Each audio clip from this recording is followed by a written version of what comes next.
नमस्कार, मैं हूं doctor Munesh Arora. Bar association Udaipur के चुनाव हो रहे हैं। दो प्रतिनिधियों के हमने साक्षात्कार कर लिए हैं, शिवजी उपाध्याय और चंद्रशेखर अमेठा। अब तीसरे प्रतिनिधि जो बार के एसोसिएशन के चुनाव में अध्यक्ष पद के लिए दावेदार है, वो है सत्येंद्र सिंह सांकला। सत्येंद्र जी सांकला पिछली बार भी चुनाव में थे, अध्यक्ष पद के लिए लड़ रहे थे, मजबूत दावेदार थे, मगर अंत में जाकर कुछ परिस्थितियां चेंज हुई और चंद्रभान जी उसमें निकले। एक बार पुनः सांकला साहब मैदान में हैं, भाग्य आजमा रहे हैं अध्यक्ष पद के लिए उदयपुर बार एसोसिएशन के लिए। पिछली बार भी इनसे हमने बात की थी, इन्होंने बहुत से बातों पर अपनी राय व्यक्त की थी। अब की बार वो क्या सोच के चुनाव में उतरे और क्या क्या उनका मुख्य एजेंडा है। सांकला साहब, आपको हमारे चैनल पर स्वागत है। ये बताएं कि सर क्या एजेंडा है आपका। पिछली बार भी आप चुनाव में थे, मायूसी हाथ लगी, अब की बार क्या। देखिए, उद्देश्य अधिवक्ताओं के कल्याण का है जी और उसी के लिए लड़ाई लड़ रहे हैं। जी अधिवक्ताओं को जो रोजमर्रा के कार्यों में समस्या आती है, जी उन समस्या का निदान कैसे हो, जी हमारे अधिवक्ता का वेलफेयर कैसे हो, जी इसी मुद्दों को लेकर चुनाव लड़ रहा हूं। और मेरी इच्छा है कि जो हमारे साथी हैं, कोर्ट परिसर में जो परेशानियां देखने को मिलती है, सबसे बड़ी परेशानी आप देख रहे हो कि कोर्ट परिसर में आज की तारीख में पार्किंग की समस्या। जी पार्किंग में साहब पांव रखने की जगह नहीं है। जी स्कूटर, मोटरसाइकिल, सारे के सारे इतने, हमारे कई अधिवक्ताओं के 4 पहिया वाहन जो हैं वो कलेक्ट्री तक और इधर यहाँ पे आगे तक खड़े होते हैं, रजिस्ट्रेशन ऑफिस तक, बंसी पान की दुकान तक। जी तो वहां तक इतना आना जाना पड़ता है। इसका समाधान करेंगे, निदान करेंगे, कोई ना कोई सकारात्मक काम उसके बारे में भी करेंगे। दूसरी बात, सीनियर्स का सम्मान और जूनियर्स का ध्यान। सीनियर्स का पूरा सम्मान रहेगा और आने वाले जूनियर का पूरा ध्यान भी रहेगा कि भाई कोई जूनियर हमारा कोर्ट में आता है। हमारे कई सारे अधिवक्ता हैं, ठीक है, जो जूनियर्स हैं, और जूनियर्स अधिवक्ताओं में हमें एक समस्या देखने को मिलती है कि उनका वकालत के प्रति झुकाव धीरे धीरे, वो शुरू में जब आते हैं तब तो रहता है, लेकिन 2-4 महीने के बाद उनका झुकाव कम पड़ जाता है। क्यों? सबसे बड़ी बात है कि कोई इनकम नहीं होती, शोषण का शिकार है। हाँ, इनकम नहीं होती है, उनको कुछ पैसा नहीं मिलता, पेट्रोल का भी पैसा उनको अपनी जेब से वहन करना पड़ रहा है। मेरा मानना है कि इस दिशा में भी अग्रसर प्रयास करूंगा। जूनियर कोर्ट आएगा, खाली हाथ नहीं जाएगा।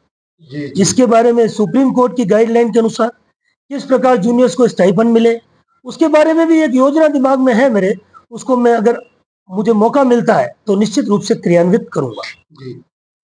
तीसरी बात कि भाई हमारे कई सीनियर्स अधिवक्ता हैं जो वकालत के कई क्षेत्रों में, चाहे वो आपराधिक वकालत के क्षेत्र हो, चाहे वो सिविल क्षेत्र हो, चाहे वो एमएससीटी के मुकदमे हो, चाहे वो कमर्शियल कोर्ट्स के मुकदमे हो, चाहे वो रेवेन्यू के हो, उसमें हमारे कई दिग्गज अधिवक्ता, बड़े बड़े नाम हैं, जिनका नाम उदयपुर में नहीं समूचे राजस्थान में भी उनके बड़े बड़े नाम है।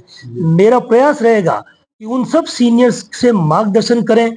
हर महीने में कम से कम 1-2 वर्कशॉप हम लगाएं ताकि उन सीनियर्स का हमको मार्गदर्शन मिले, जिससे हमारा नई जो पीढ़ी है वकालत में आने वाली, वो सुदृढ़ होके और दबंगता से अपना काम कर सके। तो ये भी मेरा एक वर्कशॉप का वर्ष भर चलाने का प्रयास रहेगा। फिर चेंबर्स निर्माण के लिए जो पिछली बार मुहिम चली थी, उस समय चेंबर निर्माण की प्राथमिकता हुई थी, किसी कारण से वो काम असफल हो गया और आगे नहीं बढ़ा। मेरा मानना है कि आज 2 साल हो गए उस बात को। 1100 रुपए अधिवक्ताओं से लिए गए और वो पैसा आज तक लौटाया नहीं गया अधिवक्ताओं। जब चेंबर नहीं बने हैं तो वो 5 लाख रुपए लौटाने में क्या समस्या है। तो मैं इस मुद्दे को भी दृढ़ता से उठाऊंगा कि भाई अगर मैं बनता हूं तो नहीं बने, चेंबर जब बनेंगे दोबारा ले लेंगे हम पैसा, नहीं बनेंगे तो जिनका जो पैसा है वो उनको लौटाया जाए। क्या प्रॉब्लम क्या रही है उन चैम्बर्स की? जमीन तो आपके पास है, आपके नहीं, उसमें बीच में फिर चूंकि बलीचा में कोर्ट का निर्माण होना है, इस वजह से यहाँ पे उसको एक बार स्थगित किया गया। तो जब स्थगित किया गया, बलीचा में जब बनेंगे तब अगर और आवश्यकता पड़ेगी उस समय हम पैसा ले लेंगे। लेकिन उस पैसे का अब 5 लाख रुपया वो पैसा है और 1100 रुपए प्रत्येक अधिवक्ता ने दिए, हमने भी दिए, और वो पैसा अभी तक लौटाया नहीं गया। उसको भी दृढ़ता से उठाऊंगा। बलीचा का जो बात आपने कही, बलीचा के अंदर कोर्ट ट्रांसफर करने की बात कर रहे हैं, सरकार की ऐसी योजना है, क्योंकि यहाँ पे बहुत ज्यादा प्रॉब्लम आ रही है। तो आपका क्या मानस है, क्या बलीचा जानी चाहिए, नहीं जानी चाहिए? अधिवक्ता क्या सोच रहे हैं? क्योंकि शहर का तो विस्तार हो रहा है, तो मैं उनके रिहाइश के ऊपर तो अलग से बात करूंगा, मगर क्या कोर्ट यहाँ से वहां जानी चाहिए या नहीं जानी चाहिए, इस पे आप क्या सोचते हैं? देखिए, फिलहाल 10 वर्ष तक तो ऐसी कोई संभावना है नहीं। जी अगर बनेगा, इंफ्रास्ट्रक्चर खड़ा होगा, क्योंकि कोर्ट बनाना है, वकीलों के बैठने की व्यवस्था करनी है, तो जब सारी स्वीकृति आ जाएगी, पैसा पास हो जाएगा, उसके बाद भी कम से कम 2-4 वर्ष तो उसको बनने में लगेंगे। जी और सारी कवायद पूरी होने में मुझे लगता है कि हाँ, लेकिन निश्चित रूप से आने वाले 10 सालों बाद हमारा कोर्ट परिसर छोटा पड़ेगा और बाहर जाने की आवश्यकता रहेगी। जी तो 10 साल बाद की बात है। उस सकला साहब, जो आप जानते हैं, पिछली बार भी मैंने आपसे डिस्कस किया था, आपके फादर अमर सिंह जी साकला बीएमएस के नेता रहे हैं, वो भी मजदूरों की मांगों को पूरे देश भर में उठाते रहे हैं, उनकी प्रॉब्लम को समझते हैं। आदिवासी हमारा क्षेत्र है। आप अपने फादर से जो उनका बैकग्राउंड हो, उनसे जो जुझारू शक्ति है, वो आप जानते हैं उनको किस तरह से परिस्थितियों का अपोजिशन की गवर्नमेंट के अंदर सामना करना पड़ा। जब कांग्रेस की गवर्नमेंट थी, ये बीएमएस में थे, तो इस हालातों में उन्होंने काम किया। अब हाई कोर्ट बेंच की मांग उदयपुर संभाग के लिए, मजदूरों के लिए, किसानों के लिए, आपके ट्राइबल क्षेत्र के लोगों के लिए बहुत जरूरी है। उसको लेकर के क्या आपकी रणनीति रही? देखिए, पिछले 44 सालों से भी अधिक वर्षों का समय हो गया। जी अधिवक्ताओं ने अपनी अस्मिता की लड़ाई, मेवाड़ वागड़ में उच्च न्यायालय की खंडपीठ की स्थापना हो, जी गरीब आदिवासी को किस जी प्रकार से सस्ता सुलभ त्वरित न्याय मिले, जी उसके लिए मेवाड़ वागड़ के अधिवक्ता, उदयपुर के अधिवक्ता प्रयासरत हैं, आगे भी रहेंगे। मुझे अवसर मिलता है तो निश्चित रूप से मैं सकारात्मक प्रयास करूंगा और विश्वास दिलाता हूं कि कोई न कोई पेपर वर्क निश्चित रूप से चालू होगा। पेपर में हम सुदृढ़ होंगे, क्योंकि हम लोग कानून के विद्यार्थी हैं एक तरीके से। आज प्रैक्टिशनर हैं, 70 वर्ष का अधिवक्ता भी प्रैक्टिशनर है, 80 वर्ष का अधिवक्ता सीनियर हमारे, वो भी मेरी पीएल प्रैक्टिशनर है। गुप्ता साहब से बात हुई थी, जी, उन्होंने एक पीआईएल डाली हुई थी उस समय पे जब लगी थी जोधपुर में, भंडारी जी के नाम से, वो आज भी पेंडिंग है, उसमें पेशियां नहीं पड़ रही, और उदयपुर का कोई अधिवक्ता उस पर ध्यान नहीं दे रहा। मैं यही कहना चाहता हूं कि भाई पेपर वर्क पहले, जी भाई जैसे मुख्यमंत्री जी से बात हुई, अभी हमारी वर्तमान कार्यकारिणी ने की, पहले भी की विधि मंत्री जी से बात, तो उनका ये कहना है कि भाई कोई कागज तो है ही नहीं, कोई कागज कैसे रिकमेंडेशन। नहीं?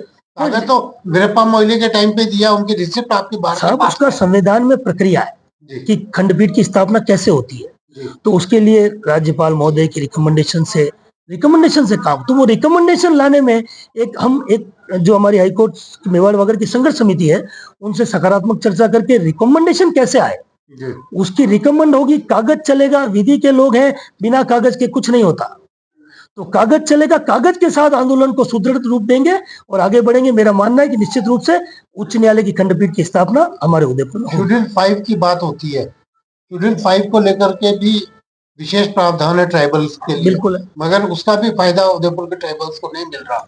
उदयपुर के ट्राइबल्स वाले भी अब के सोचने लगे कि इस बार को साथ दें कि नहीं दें, क्योंकि उनकी मांग जो प्रॉपर है, जो उनके हक का कानून है शेड्यूल 5, उसका लाभ पूरा एरिया को नहीं मिल रहा।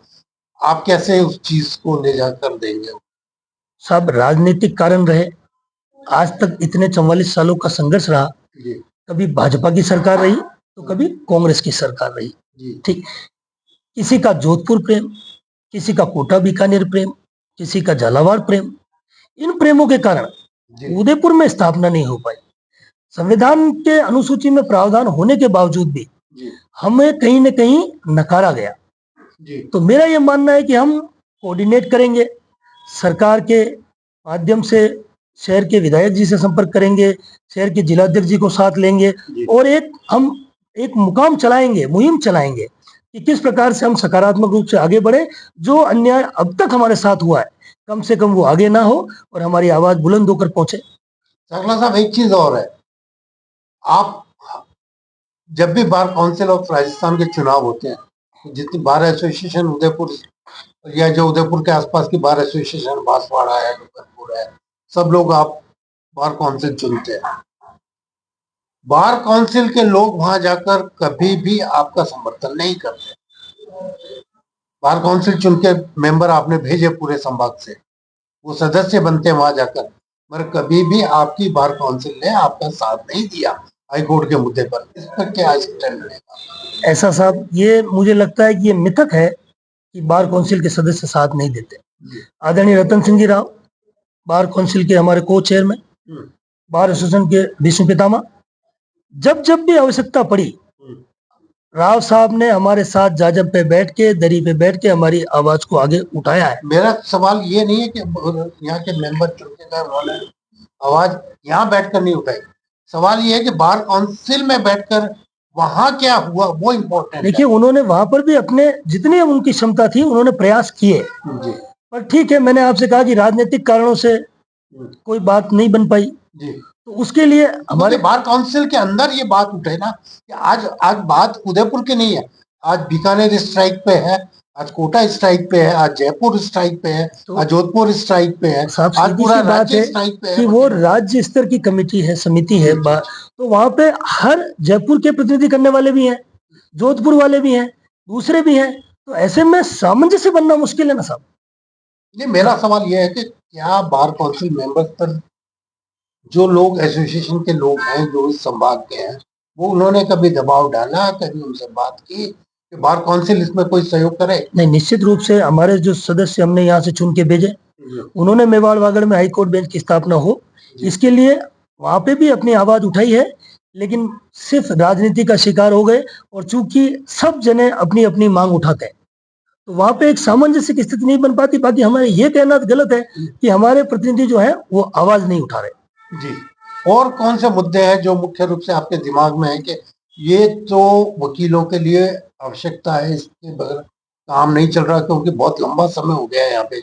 और कौन कौन से मुद्दे आपके मानस में है? देखिए, एक न्यायालय परिसर में जो शौचालयों की समस्या, वो बहुत भयंकर, वो शौचालय की स्थिति, पानी की भी समस्या, मैंने पिछली बार भी मेरा एक मुद्दा था कि मैं अधिवक्ताओं के पानी की व्यवस्था करूंगा, उनके टेबल पर कैसे पानी पहुंचेगा वो मैं करूंगा, मेरे पास योजना भी है, मैं उसको सार्थक करूंगा।